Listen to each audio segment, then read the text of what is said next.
Alright guys, so you just bought the car of your dreams, or maybe the car that you can afford, or maybe the car you couldn't even afford, and now you want to spice it up a little bit, go into a little bit more debt just to make the car a little bit unique. But the thing is, oh no, I checked my bank account, I got $100. What am I gonna do? What am I gonna buy? Well, I got you covered, don't worry. That's why you're here, right? That's why you clicked on the video.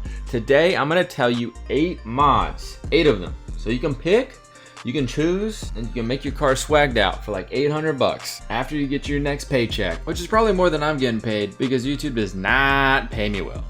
You guys are getting paid? So most likely, if you're buying mods for $100, you probably bought an older car. Nothing wrong with that, but there's a lot of things that will probably break in the near future, and when things break, you need to upgrade. That's the rule when modding a car. Something breaks, you upgrade it, and that's how you get a cool car eventually. So the first thing you should get is lowering springs. Now you might be saying, what about those max speeding coilovers for like 200? Why don't I just save up for those? Those suck. They break, and then you gotta get a new pair, and then it's 400, and then it's 600, and by that time you could have just bought some BC coilovers. So for the time being, get some good quality stuff, and that's why I would say lowering springs are the way to go. Not only can you accomplish your goal of lowering the car, but also it's not that expensive. Right here we've got some Tane lowering springs. They're $163. They're on sale for $275. You might be thinking, oh well, that's over $100. Well, guess what? You're on a budget, so things are gonna have to be done a little differently than normal. Me personally, I'm not into squatted trucks, so I would buy the front lowering springs first and have that cool jacked up rear end that you would see on a 60s muscle car. If anybody asks why is the front lower than the back, just tell them, hey, I'm bringing the style back. And there you go. Down the road, when you get more money, you can buy the rears, level it out, and also buy some new shocks. Shocks can be bought for like $9 to $40 a piece, so I mean that's also really cheap. And if you get all good parts, you might not even want to go with coilovers, because at the end of the day you can't adjust them, but if they're at the ride height that you like, they're gonna do their job. And there's no worse feeling than getting a sports car and having it feel like a Lincoln or a Buick. You don't want that floaty feeling that you would like to have if you were buying a luxury car. You want the spine cracking stiffness of a race car. I had to take a deep breath inside profile.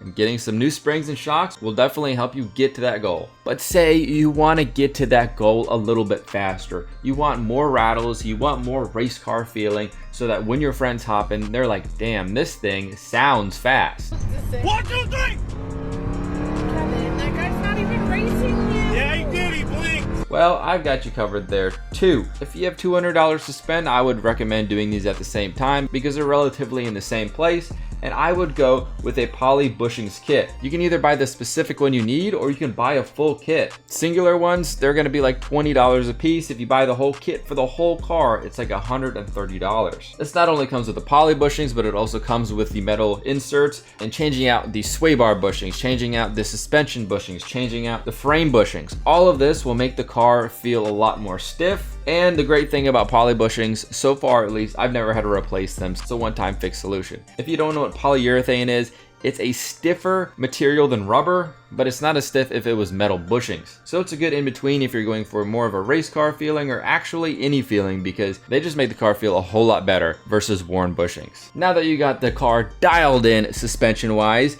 time to hit the third mod, and that is a short shifter. You can get a short shifter from $100 to $300, and they absolutely make the car more fun to drive and get you closer to that race car feeling. This one on screen is $73. It comes with everything you need to make your shifting super notchy, and I actually had this one on my car, so if you're looking for an 8.6 short shifter, this is a decent option to get. I upgraded to the TRD one, but that's a little bit out of the budget for $100, so let's not talk about that one.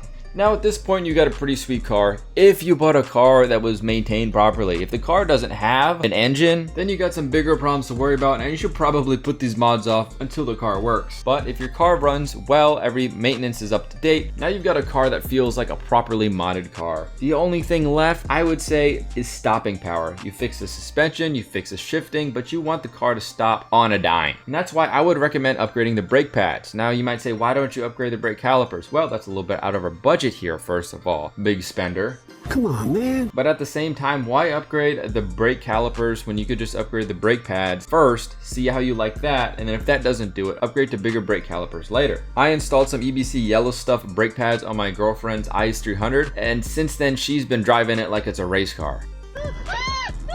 She doesn't have to slowly stop at a stop sign. She's been jerking me around. And honestly, sometimes it's kind of scary to drive with her. Do I regret it? No, because if it comes down to it, she'll be able to stop faster. But man, oh man, driving a car with new sport brake pads versus some old AutoZone economy ones is just a game changer. Now, EBC yellow stuff brake pads are usually $100 a pair. So you're looking at $100 for the front, $100 for the rear. To make the most difference in the car, if you only got $100, go with the front ones. The rear ones don't do as much braking as the front, and you definitely will feel a difference if you just change out the fronts. And you might be thinking, well, damn, dude, someone's gonna have to get under my car to see the red poly bushings, or someone's gonna have to look at my suspension to see the tane green lowering springs, or someone's gonna have to rip my shift boot out to see my short shifter. I want something that sticks out. Great news is these things are bright yellow. So anybody walking by your car is going to see those yellow brake pads and they're gonna think, dang, this guy has the coolest car alive. But if that doesn't do it for you,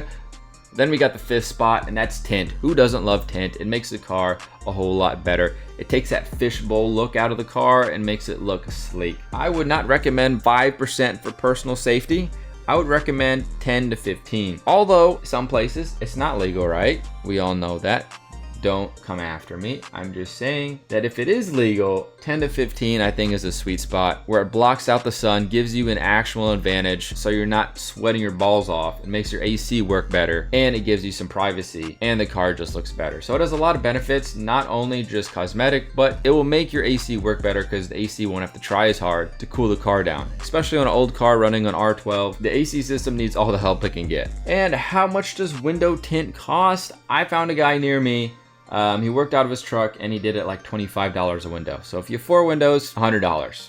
If you have 5, you're stretching the budget there a little bit, but it's definitely worth it. For the number 6 spot on this list, I want to switch up the interior a little bit and just make it a little bit more fun to drive. All of these mods aren't cosmetic because why would you add one of those $100 big ass wings or $100 worth of lights when you can actually make your car feel better to you? Why try to please other people when you can please yourself, right? So for this mod, this is only if you have a manual car, which I hope you do. Save the manuals, right? This is better pedals. Pedals wear out over time if they're like those rubber little pads, and you can replace those, but that's not what I'm talking about. Some cars just have a really bad pedal design, and adding pedals that help you with heel toe, especially if you're a new manual driver, will make a world of difference. For one of the cars I own, an A86, one of the main things that people do to upgrade their pedals is put IS300 Altezza style, or actually just the OEM ones, on their A86. And from the comments I see, it's a nice upgrade. I haven't done it yet, but I want to, and I guess that says something because I'm broker than you. I can't even get this. These are a flat $99.99 shipped, so we're staying in the budget on this one. And especially if you upgrade the IS300 ones, they kind of look like what you'd see in a race car. So it's really cool. It's not only cosmetic, but it's also functional. And those are the best mods to get. And for the 7th spot on this list, I would get some new lenses at the very least. But if it's in the budget and you just have one of those cars that has really cheap headlights, I would get some new headlights, but lenses will also do the trick. There's nothing worse than having a nice car with foggy headlights. I'm telling you, once you swap those bad babies out for some clear ones, the car is gonna look 10 times better, even if the rest of the car looks like crap. New headlights on a car is like one of those early 2000s movies where the nerdy girl takes off her glasses and then all of a sudden she's like the prettiest girl in the school. That is what it does to a car. And say you're watching this video and you have a Crown Vic, well then that's perfect news for you because you're right in the budget. You can get brand new aftermarket headlights for $100.61. Don't be a cheapo, spend the 61 cents and boom, there you go. But you can also get lenses for $53. And if you have a like 80s or a 90s car that just has a bricks, you can get them for $40. The only issue is if you have like a 90s plus Japanese car, those headlights tend to get a little bit more pricey. Like on my 2003 MR2 Spider, they're like $300 a pop. What in the world? I don't know, but those import fees are just not doing it. And lastly, for the 8th spot on this list, I want you guys to go look at Facebook Marketplace instead of buying new parts. Obviously, if you're looking for shocks, don't buy 20-year-old shocks that are busted, or don't buy headlights that are all fogged up. But if you're looking for, say, a spoiler, if you're looking for a fender that's busted on your car and you want something that just looks better for cheap, Facebook Marketplace and junkyards. I can't tell you how good junkyards are, and I don't see enough people going to them.